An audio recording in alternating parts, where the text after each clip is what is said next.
Hi, welcome back to the channel, y'all. If you've never been here before, go ahead and hit that subscribe button. Click the bell next to the subscribe button so you are notified every time a new video goes up on this channel. Hover over that bell. Click the option that says send me all notifications. And without further ado, let's get right into the material. So, Sean P. Diddy Combs is on trial. And this trial kind of reminds me of when the United States of America went to war in seek of weapons of mass destruction. Look at what history has recorded. No weapon of mass destruction was found. Check this out. But many lives were ruined, including American soldiers' lives and families' lives, as well as those who were perceived to be the opposition or the ops.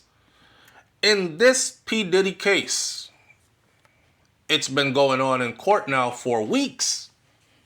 He has been facing these dangerous charges of sex trafficking and racketeering that could see Diddy spend the rest of his life behind bars. Here's the thing. After 4 whole weeks of testimonies being given, all kinds of salacious information being put to the public, no sex trafficking, no racketeering has been proven so far. They've proven that he's a freaky dude who's been in relationships with a few women, and he has a modus operandum or a certain way of operating in his relationships. They've also probably proven that there are a few people who are willing to lie to get what they want. And some of them were working for Diddy in the past. But they haven't proven sex trafficking and racketeering. So, the Sean P. Diddy Combs trial is starting to look like a big old smoke and mirrors. A distraction. And I ask you, what are they distracting us from? Well, I'm not asking because I know, but I'm about to let you know.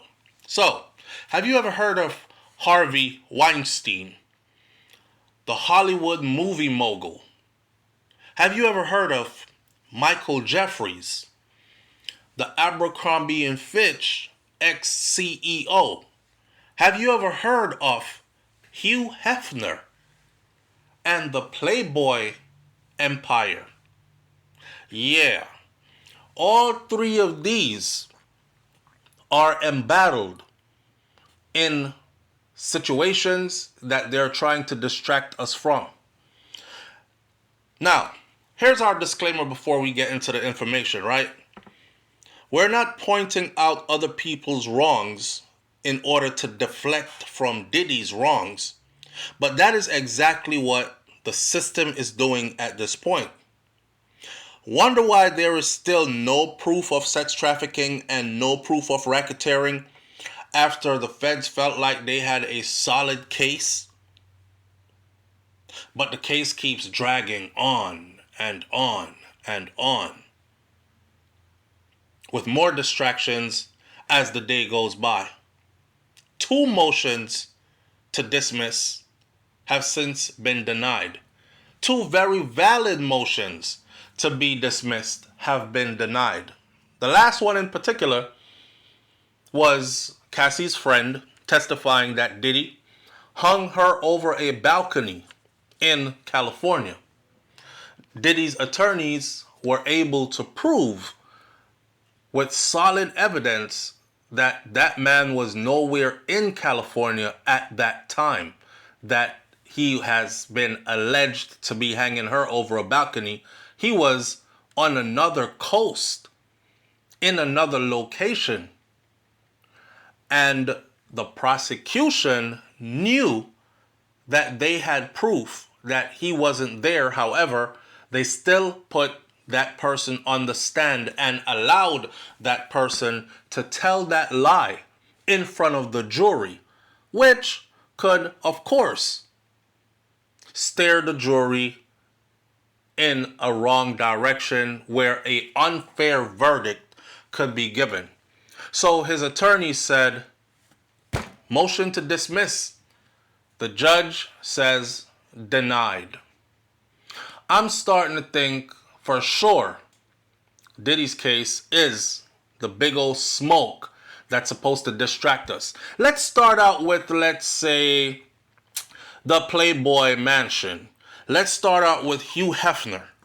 Hugh Hefner is known as the original Playboy, right? What up, Playboy?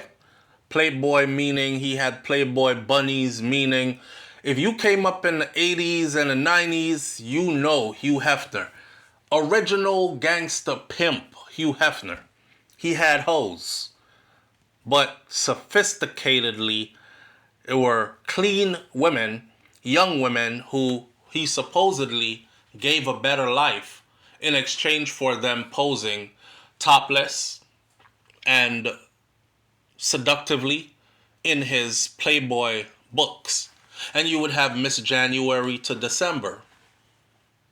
Well, now information has come out and allegations have been filed in courts along with court cases filed against Hugh Hefner and the Playboy dynasty. So, allegations of sexual abuse, assault, forced drugging, and blackmail have emerged against Hugh Hefner and the Playboy empire that he founded. Gibbs Mura is investigating reports from Playboy bunnies and others who may have been harmed by this predatory behavior at Playboy clubs or at the Playboy Mansion. If you or a loved one were abused by Hugh Hefner or someone else at the Playboy Club, our team is trained sexual assault lawyers are here to listen to your story and provide free, confidential help. This is what is put out. You can go to www.classlawgroup.com. Now, A&E documentary, Secrets of Playboy, alleges grooming, forced drugging, assault at the Playboy's clubs and mansions. On January 24th of 2022, A&E premiered a 10-episode documentary series called Secrets of Playboy. In an interview with a Variety magazine, filmmaker Alexandra Dean discussed some of the abuses that allegedly took place at the Playboy's club and mansion.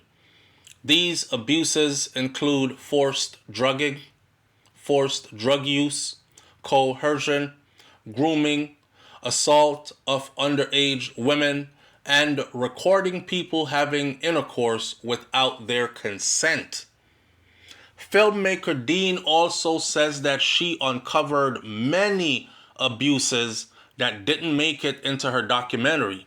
And she claims that some of the women who've been hesitant to tell their story of abuse out of fear of reprisal. However, the filmmaker says that since the documentary aired, at least 2 more women have already come forward with new allegations they had not heard before. Holly Madison says that Hugh Hefner allegedly kept explicit photos of her as well as the other girlfriends and playmates and used them as blackmail. In the documentary Secrets of Playboy, former girlfriend of Hugh Hefner, Holly Madison, alleges that Hugh Hefner groomed her and verbally abused her. She also alleges that Hugh Hefner kept explicit photographs and films of women to use them in blackmail. In a statement that she released on X, Crystal Hefner, Hugh's widow, backs up this claim. Hugh Hefner's widow backs up this claim.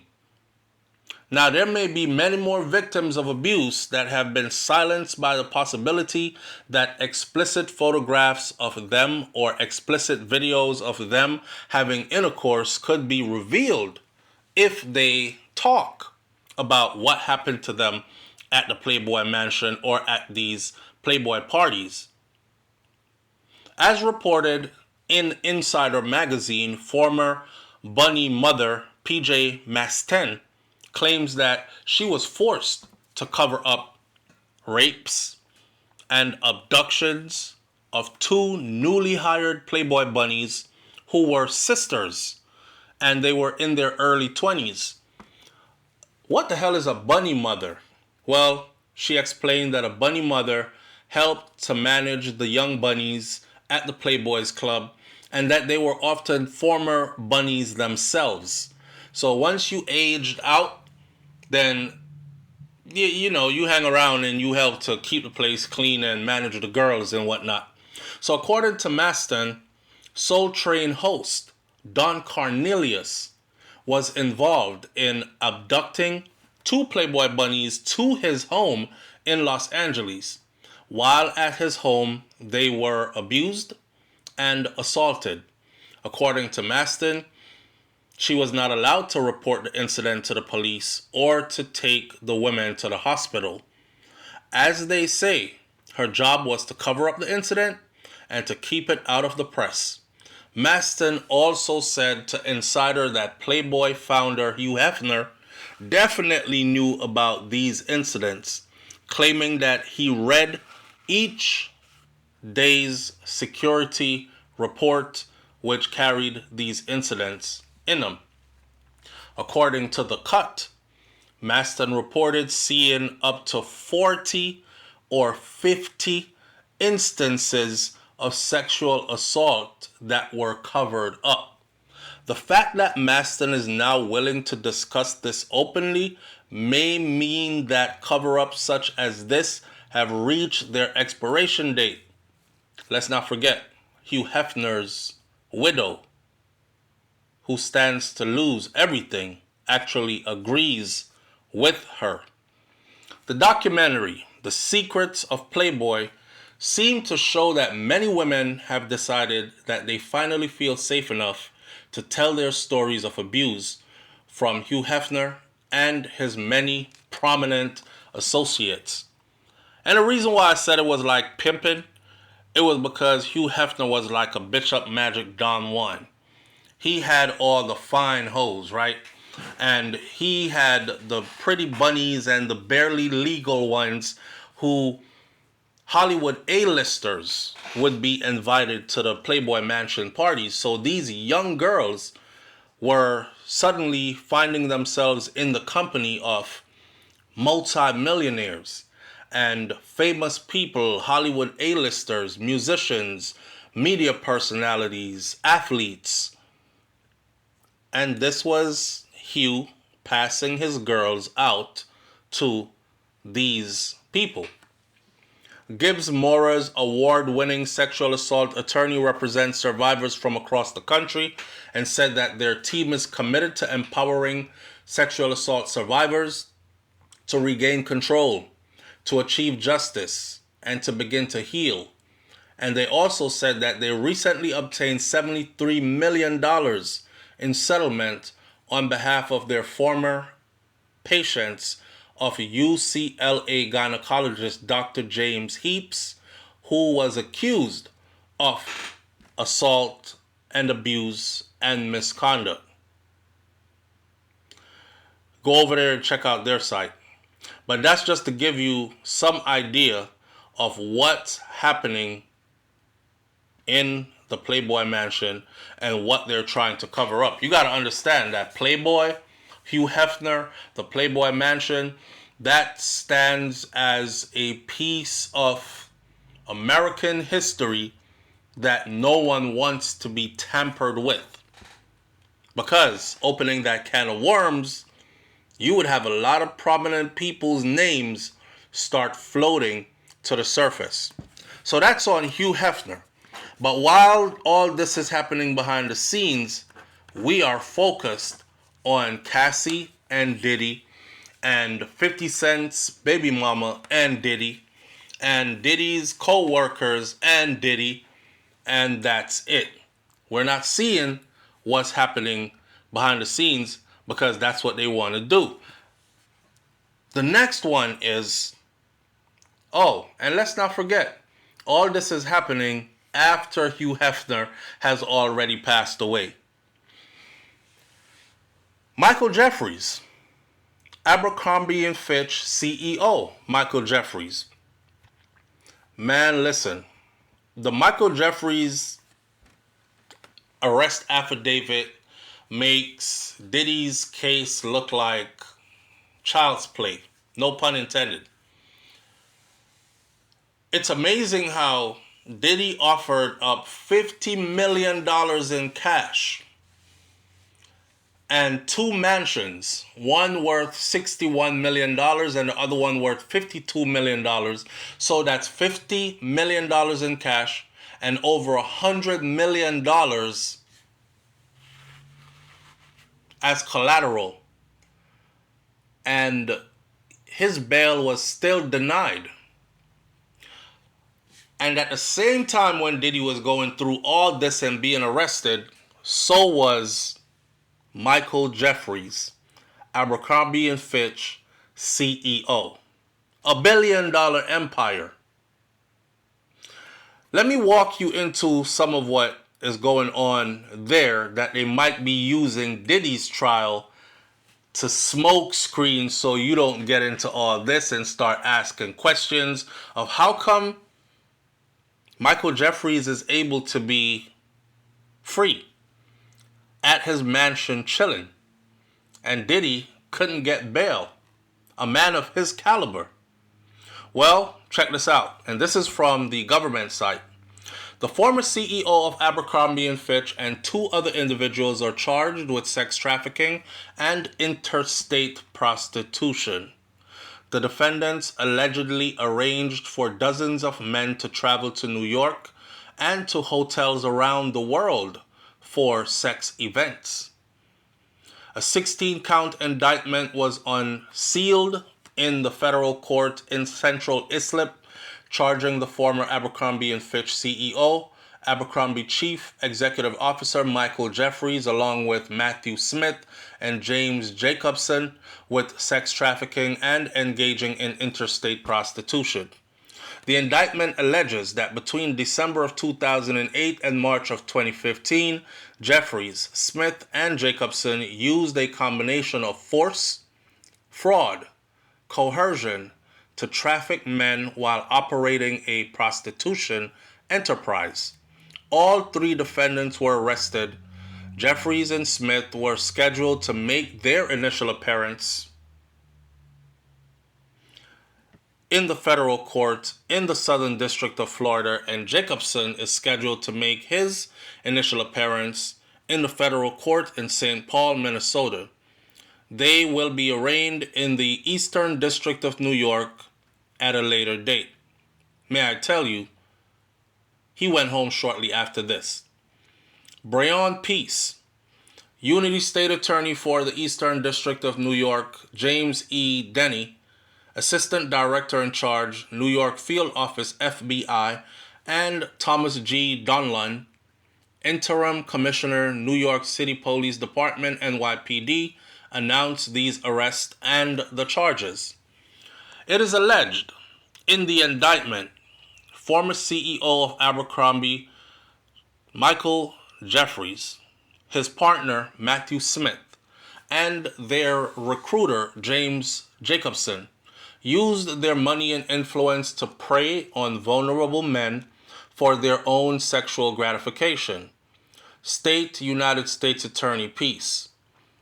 Today's arrest shows that our office and our law enforcement partners will not rest until anyone who engages in sex trafficking or interstate prostitution, regardless of their wealth or power, should be brought to justice.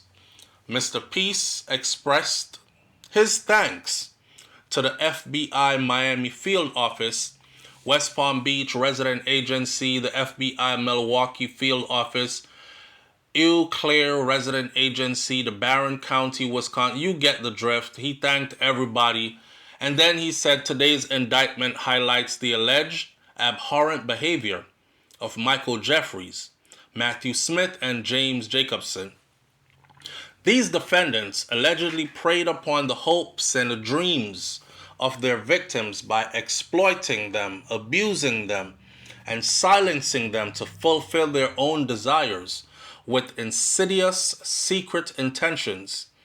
This case is yet another example of individuals using their wealth and their power or their reputation to manipulate and control others for their personal gratification. The FBI and our partners won't allow these criminal acts to go unchecked, and we remain committed to investigating and bringing these cases forward to prosecution. This stated FBI Assistant Director in charge Denny.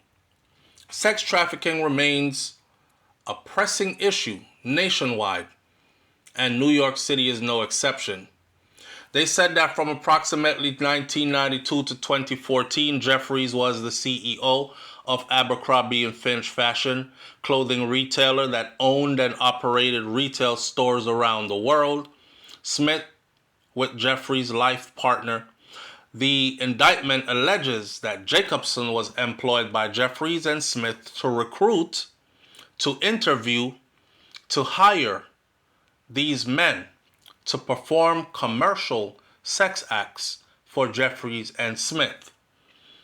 As set forth in the indictment, from approximately 2008 to 2015, Jeffries, Smith, and Jacobson together with others operated a international sex trafficking and prostitution enterprise, all hidden behind the guise of Abercrombie & Fitch.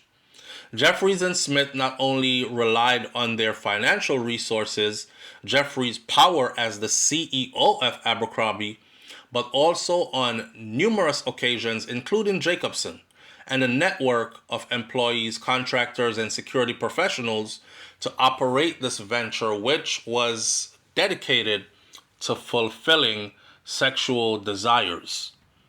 As further alleged in the indictment, Jeffries and Smith paid dozens of men to travel within the United States and internationally to various locations, including to the Hamptons in Long Island, New York City, the hotels in the UK, London, England, France, Italy, Morocco, St. Barthélemy, for the sole purpose of engaging in commercial sex acts with Jeffries and Smiths and others at these events that they would put together, that would be events that these men thought were going to be them walking the runway, and it turned into a sex party.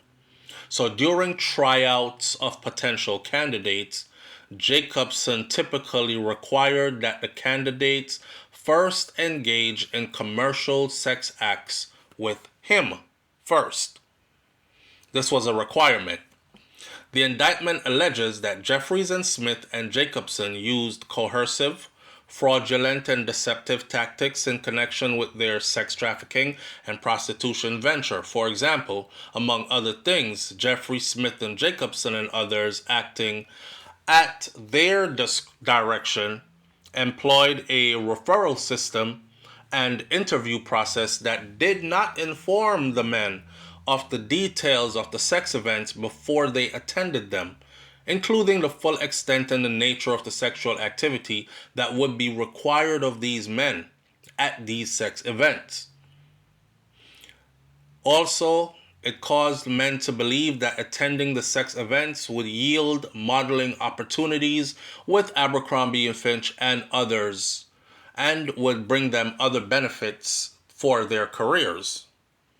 And then it caused these young men to believe that not complying with these requests for certain sex acts during the sex events could harm their careers, or you would just simply go nowhere in the modeling world.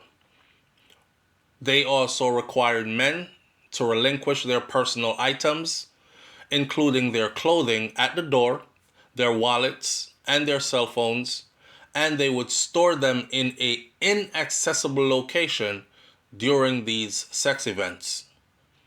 Required the men to sign non-disclosure agreements at the door as well.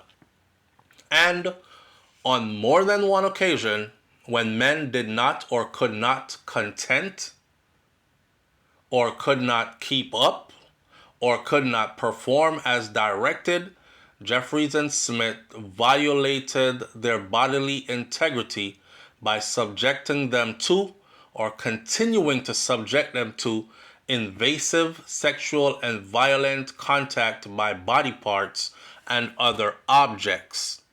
There's a story in here where one young man spoke about stuff that went up his wahoo. And I'll just leave the word wahoo for you to figure out where it went up his what. On more than one occasion, Jeffries and Smith directed others to inject or to personally inject themselves, to inject into these men with erection-inducing substances, all for the sole purpose of causing them to engage in prolonged activities and what they were incapable or unwilling to engage in before. You know how the human body works. If a man is just simply not turned on, then, below there won't do anything. Well, they had a solution for that as well, according to the arrest affidavit. Many of the victims, at least one of whom was a 19-year-old, they were financially vulnerable and they aspired to become models in the modeling industry. Some victims recruited by the defendant had previously worked at Abercrombie stores or had modeled for Abercrombie before.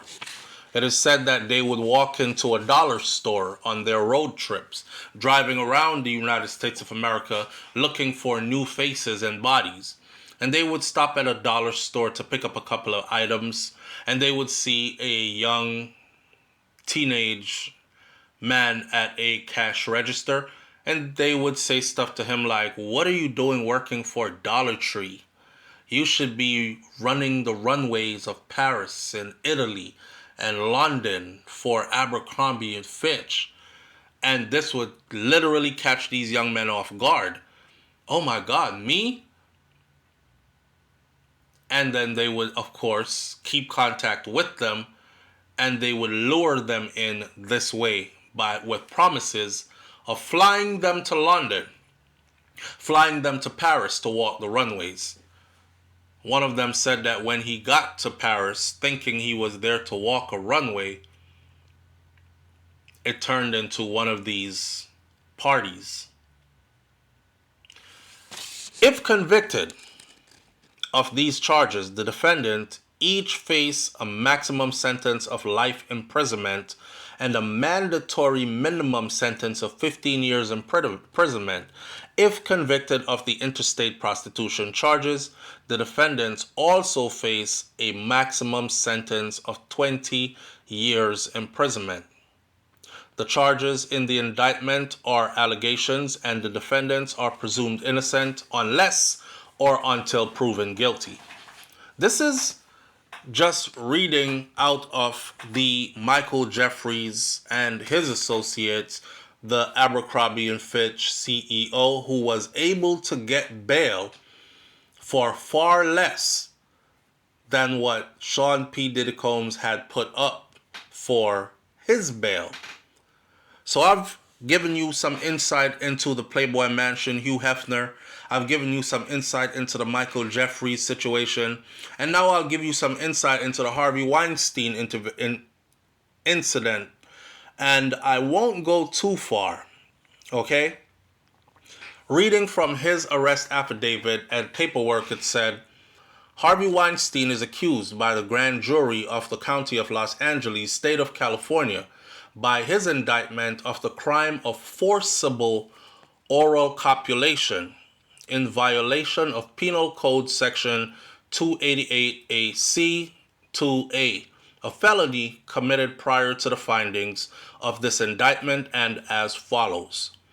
On or about February 18th of 2013, in the county of Los Angeles, the said Harvey Weinstein, who did unlawfully participate in the act of oral copulation with Jane Doe number 1 and did accomplish said act against said victim, will, by force, with violence and duress, menace, or fear of immediate and unlawful bodily injury to the said victim. His paperwork goes on to talk about Jane Doe number 2 and sexual penetration by a foreign object, and it goes on and on to talk about forcible rape by Jane Doe number 3, and it goes on and on to talk about count number 4 and battery by resistance, sexual battery by resistant, with another one, and then count 5 with battery, sexual battery by restraint by Jane Doe number 3 and then Jane Doe number 4. And his paperwork is just filled with forcible rape, forcible oral copulation, forcible restraint. None of this stuff is in Sean P. Diddy Combs' accusations, right? These are powerful men.